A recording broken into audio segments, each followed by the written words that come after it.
함께 보실 말씀은 갈라디아서 3장 13절 14절 말씀입니다. 함께 보실 말씀은 갈라디아서 3장 13절 14절 말씀입니다. 신약성경 305페이지입니다.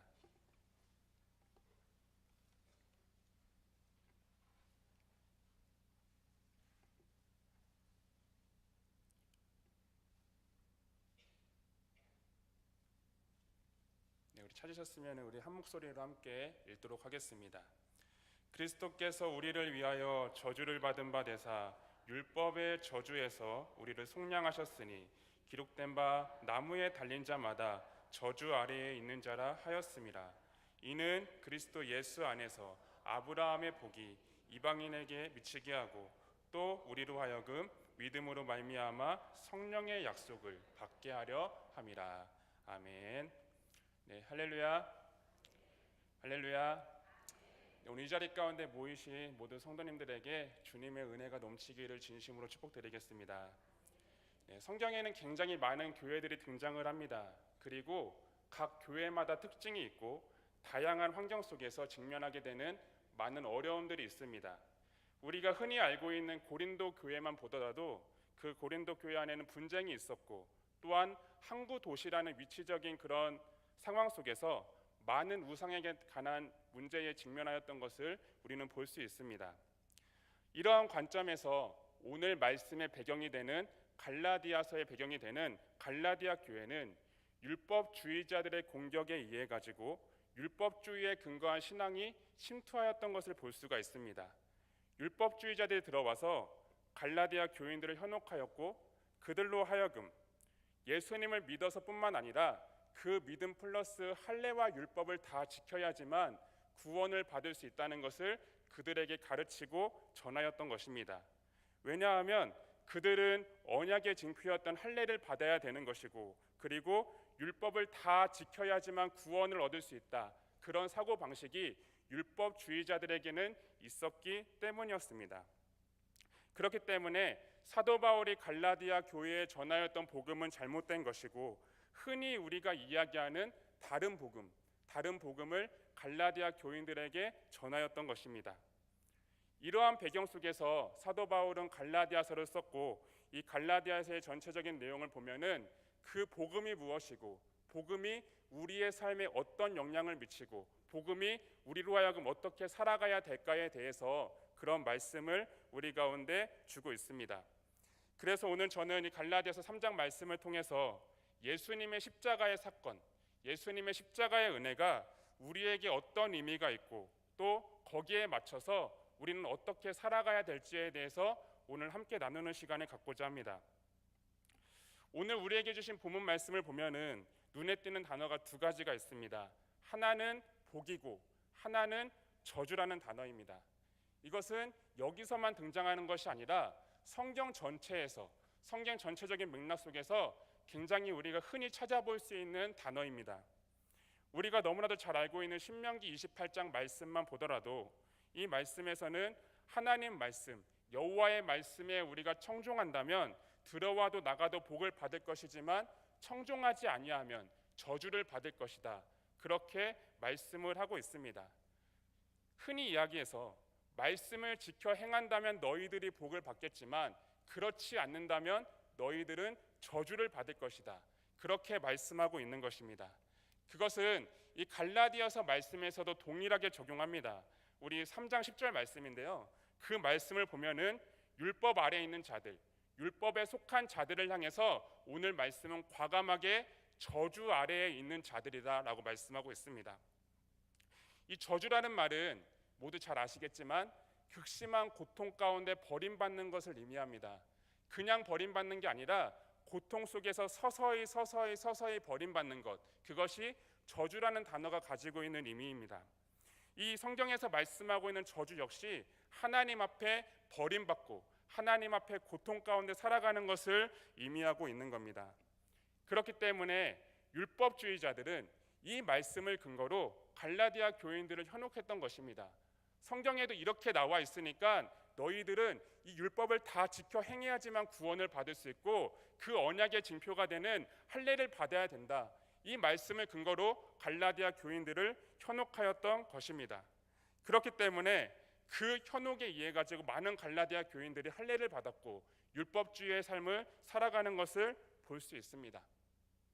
그러나 오늘 갈라디아서 3장 10절 말씀을 잘 보면은 이 신명기의 말씀, 이 말씀을 그대로 인용하면서 사도 바울은 도리어 율법의 한계에 대해서 말씀하고 있습니다.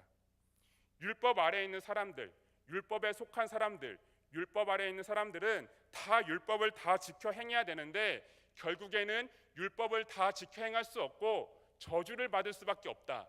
이렇게 말씀하고 있는 겁니다. 쉽게 이야기해서 율법을 다 지켜 행해서는 그 누구도 하나님 앞에 이롭다함을 받을 수 있는 사람이 없다는 것을 말씀하고 있는 겁니다. 여기 모여있는 우리도 마찬가지로 율법 아래에 있다면, 율법에 속한 자라면, 율법을 따라 살아간다면 그 누구도 구원을 받을 수 없을 것이며 절대 하나님께 이롭다함을 받을 수 없을 것입니다. 하지만 우리가 저주를 받지 않을 수 있는 것은 우리를 대신해서 저주를 받으신 분이 계신데 13절 말씀은 우리에게 예수님의 십자가의 그 사건의 의미를 우리에게 명확하게 말씀하고 있습니다. 우리 13절 말씀을 보면은 우리에게 첫 번째로 말씀하고 있는 것이 있습니다. 그것이 무엇이냐면요, 그리스도께서 우리를 위하여 저주를 받으셨다는 겁니다. 이 율법의 저주 아래에서 우리가 받아야 될 그 저주를 예수님께서 대신 받으셨다는 것입니다. 이 원어적인 표현으로 본다면 저주를 받으셨다는 것보다 저주가 되셨다라는 표현이 맞습니다. 우리가 올라가야 될 그 나무에, 그 저주의 자리에 예수님께서 친히 올라가셨고 친히 저주가 되셨다는 것을 말씀하고 있는 겁니다.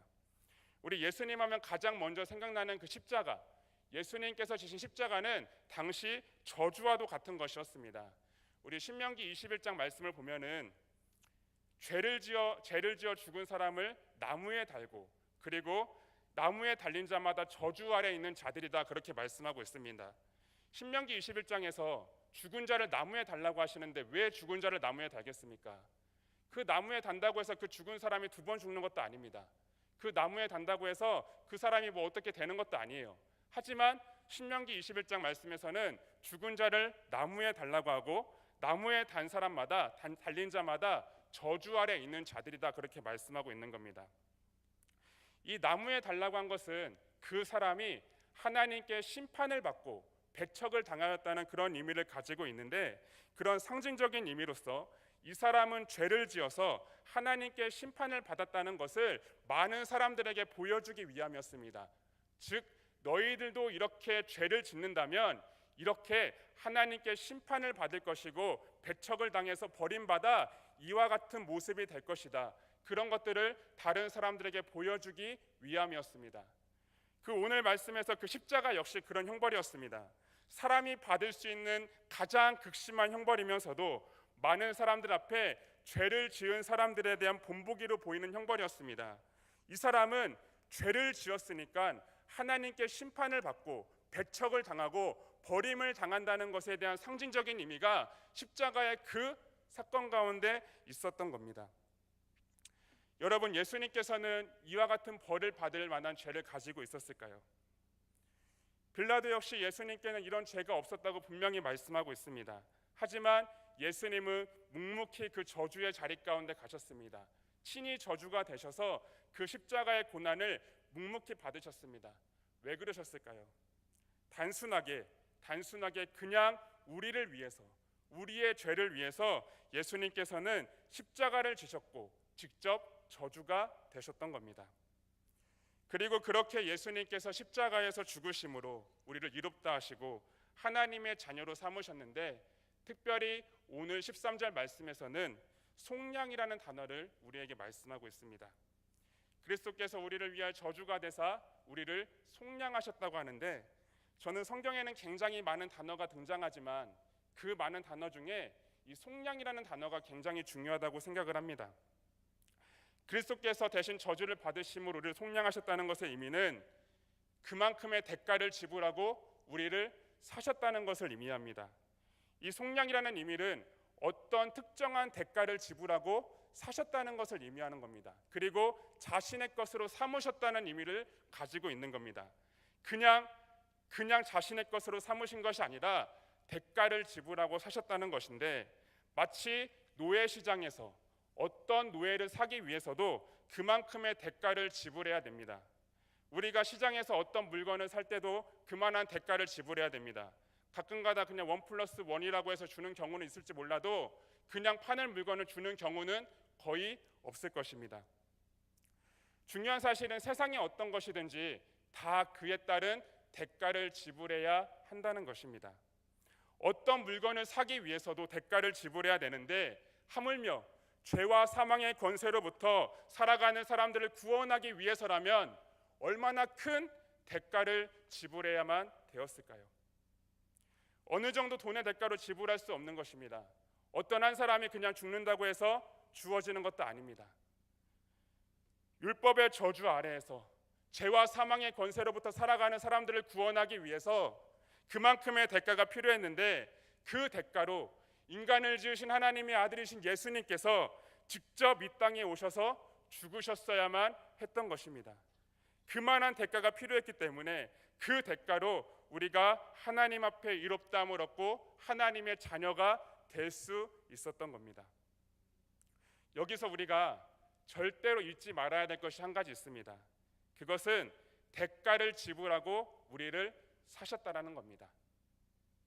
예수님께서 그 십자가의 고난과 십자가의 피값으로 우리를 주님의 것으로, 주님의 소유로 삼으셨다는 겁니다.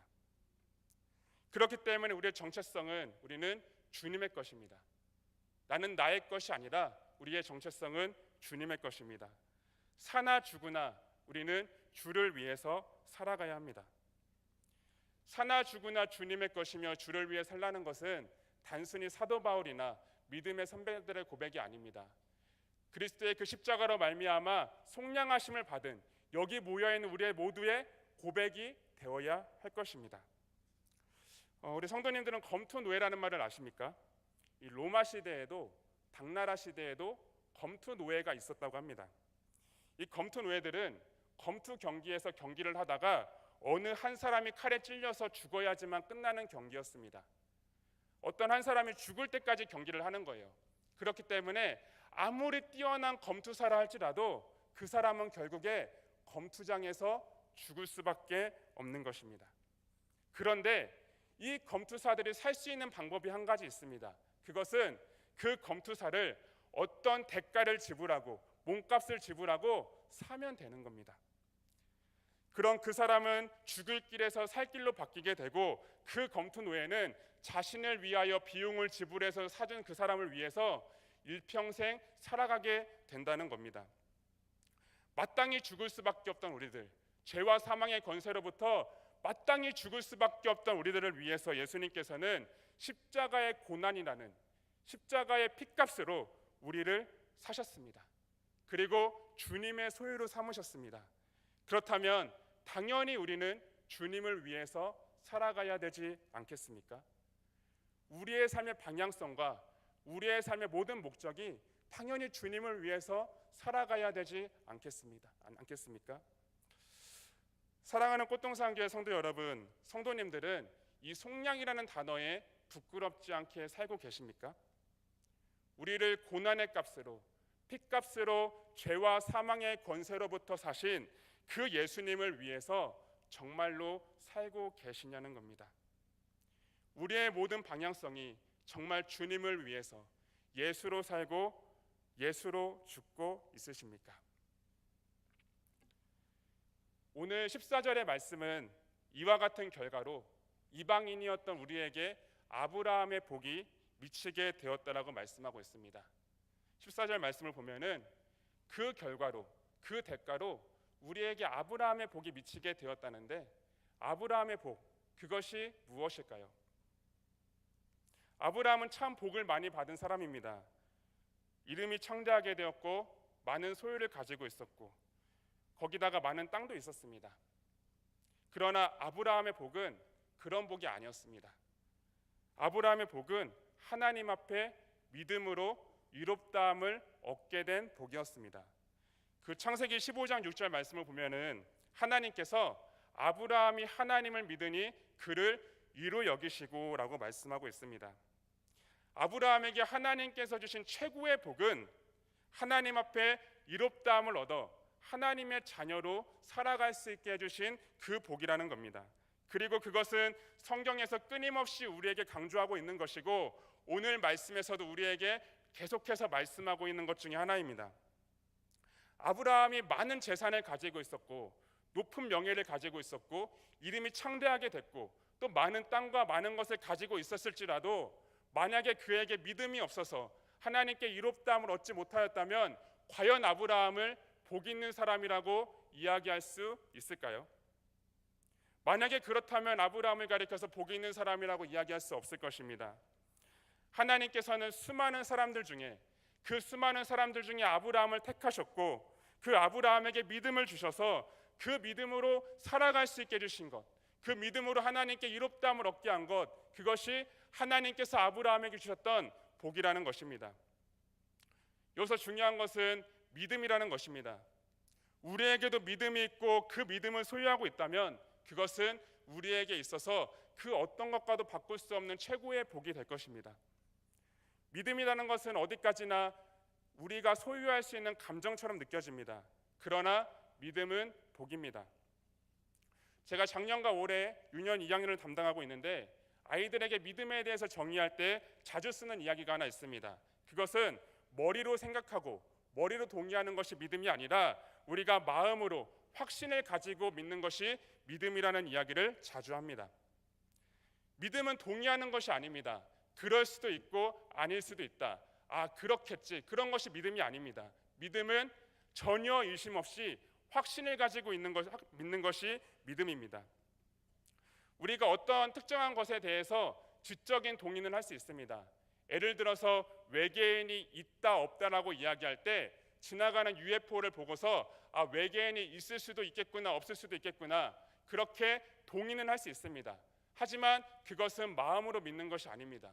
왜냐하면 외계인을 직접 본 적이 없기 때문입니다. 직접 본 적이 없기 때문에 머리로는 믿을 수 있고 동의는 할 수 있지만 그것을 마음 가운데 100% 확신은 할 수 없을 겁니다. 그러나 우리에게는 보이지 않는 그 하나님에 대한 믿음이 있습니다.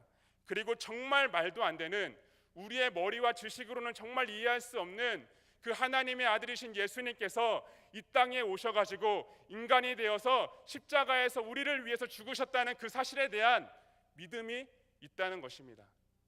여러분 그것이 놀랍지 않으십니까? 전혀 의심 없이 그 예수님이 믿어진다는 것, 전혀 의심 없이 그 눈에 보이지 않는 하나님이 내 마음 가운데 믿어진다는 것, 그것이 놀랍지 않으시냐는 겁니다. 저는 너무나 놀랍습니다. 이 사실을 생각할 때마다 어찌 내가 그 말도 안 되는 그 사건을, 어찌 내가 그 하나님을, 보이지 않는 그 하나님을 내 마음 가운데 확신을 가지고 믿을 수 있을까? 너무나도 놀랍다는 겁니다. 이렇게 놀라운 사실이지만 중요한 것은 성경은 그 믿음에 대해서 우리의 마음 가운데 하나님께서 이와 같은 믿음을 주셨기 때문에 가능하다고 말씀하고 있습니다. 수많은 사람들 중에서 하나님께서 선택하셔서 그 믿음의 선물을 주셨기 때문에 그 믿음의 선물로 우리가 예수님을 믿을 수 있다는 겁니다. 그 에베소서 2장에서 믿음을 가리켜서 하나님의 선물이라고 말씀하고 있습니다. 이것은 우리에게서 난 것이 아니라 하나님께서 우리에게 주신 선물이라는 것입니다. 그리고 조나단 에드워즈 또한 하나님께서 마음에 그리스도를 선택할 수 있는 마음을 심어주지 않았다면 이 세상의 그 누구도 그리스도를 선택하지 않았을 것이다라고 이야기를 합니다. 그래서 하나님께서 특별히 선택하셔서 이와 같은 믿음의 선물을 받은 우리들은 이미 복을 받은 사람이고 그 복을 가지고 살아가는 사람들입니다. 수많은 사람들 중에 우리를 택하셨고 우리에게 이와 같은 믿음을 가지고 먼저 선물로 허락하셨다는 것입니다. 그래서 우리가 구원을 받고 하나님의 자녀가 된 것은 절대로 우리의 의가 아니라 오직 하나님의 은혜로 된 것이며 하나님의 은혜로 우리는 복 있는 사람이 될 수 있었던 것입니다.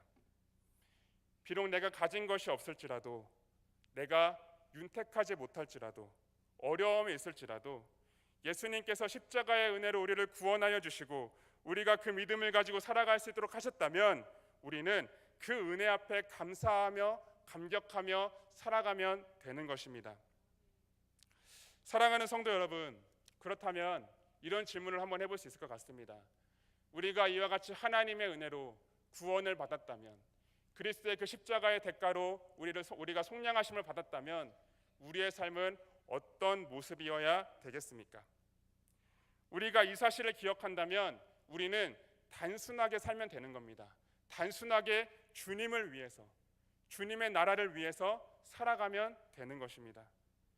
그 세상의 부귀영화나 어떻게 하면 내가 잘 먹고 잘 살 수 있을까, 그런 고민보다 내가 어떻게 하면 예수님을 위해서 더 헌신하며 살아갈 수 있을까, 거기에 대해서 우리가 고민하며 기억하며 살아가야 한다는 사실입니다.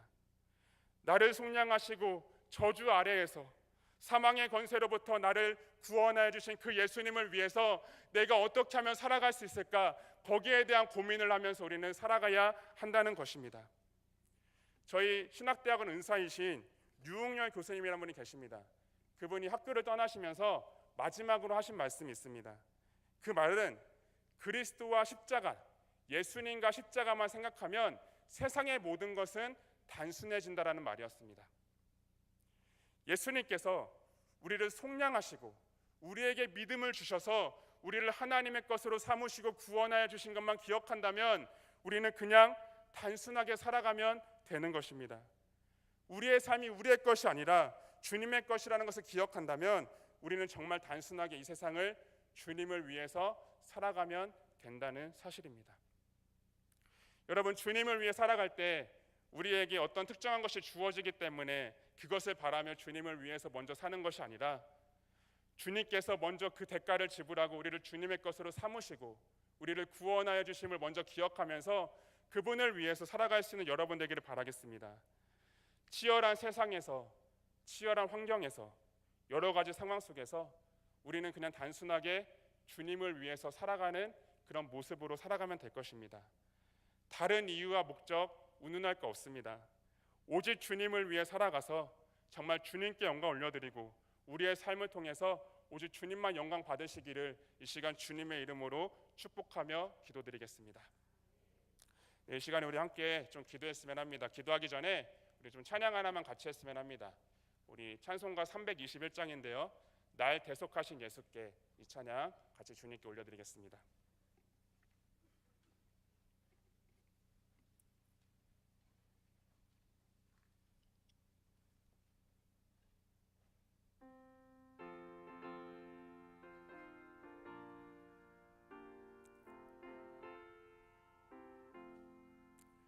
날 대속하신 예수께 내 생명